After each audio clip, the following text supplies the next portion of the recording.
Christmas time is upon us once again in the year 2024. And last year I did not do a Christmas special because, well, I didn't really have a film or topic that I felt really happy discussing, really. Fucking Christ, look at me sound like a professional YouTuber, eh? So instead, me and my friends just opened up a pack of 26-year-old biscuits for fun. It was at this moment that he knew. He fucked up. But this year, I can confidently and happily talk about a Christmas film that came out in Halloween. I cried with laughter, I winced a few times, and my jaw hit the floor. Terrifier 3 gave me a trifecta of emotions. Or why have I put off blabbering into a 1080p webcam about the great Terrifier 3? Well, you've seen the thumbnail, it's Christmas, for crying out loud. It's Christmas!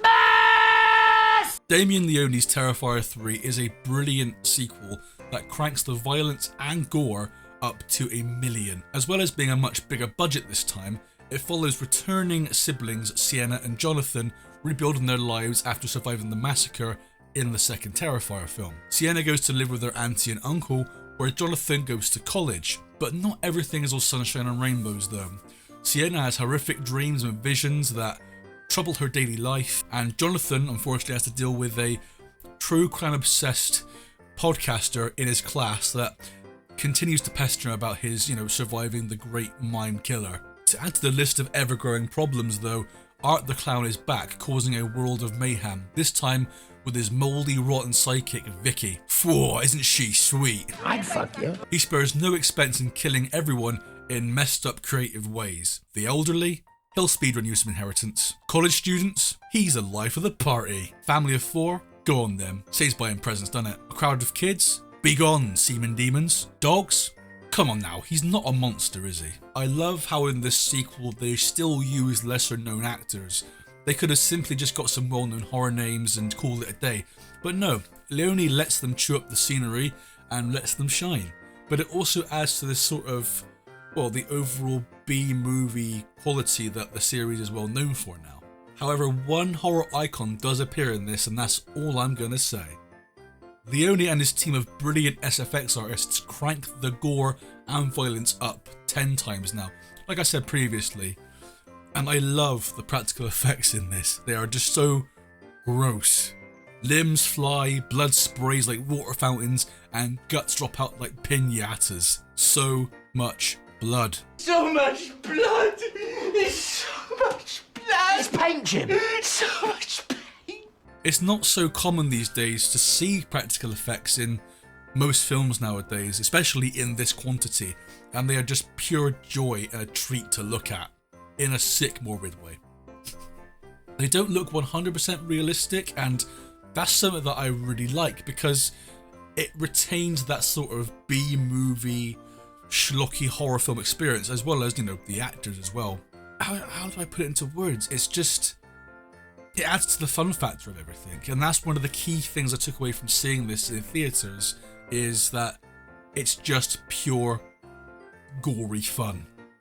Also, a huge thank you to Kirsty, one of my best friends, for booking the tickets. You're a cool cheese. This is a good time to mention how exciting it was going to see this in the cinema back in October. I mean, the theatre was absolutely crowded, and it was full of like-minded weirdos and gorehounds like myself, and there was just this wonderful sort of energy in the air of anticipation and excitement. I haven't felt that in years.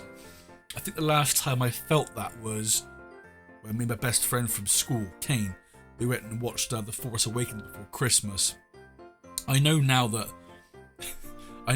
those sequels are absolutely terrible and they shouldn't be canon, but there was the same sort of energy that people were really excited to see a brand new Star Wars film back then. It felt like we were all part of this experience and we were experiencing a moment.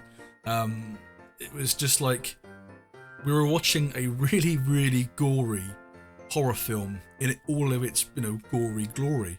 I mean, I'm from the UK, so I'm very used to, extremely gory films being cut or censored or, in case it causes harm and it's all just make-believe. But it was really funny to see somebody walk out halfway through. I'm not joking. Somebody walked out halfway through during a very raunchy, saucy, but bloody scene in a college shower. If you know, you know. It's definitely a long film as well, clocking around 2 hours long. It's a little bit shorter than the sequel, but it's so entertaining that it doesn't really feel like 2 hours, it just breezes by. But it also does give some backstory into Ark? Who the hell's Ark? Ark the Clown. Bloody hell. It also gives some backstory to Ark the Clown's demonic past, you know, explaining the reason why he exists, etc. And I appreciate that. If you haven't seen Terrifier 3 yet, pick up a copy, stream it on Shudder whenever it's available. Use a really dodgy movie site if you have to, but don't blame me if you get any viruses. Whichever is accessible to you. I cannot recommend this highly enough.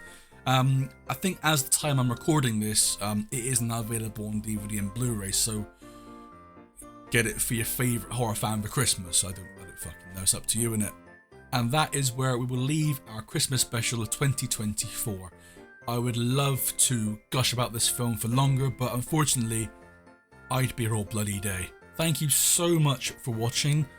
As always, like, subscribe, and hit that bell if you want to see anything new that I've uploaded. And let's try and get the 300 subs by 2025. Let's do it. We can do it. Right, I'm buggering off to drink some Baileys. Merry Christmas, you filthy animal. And a Happy New Year.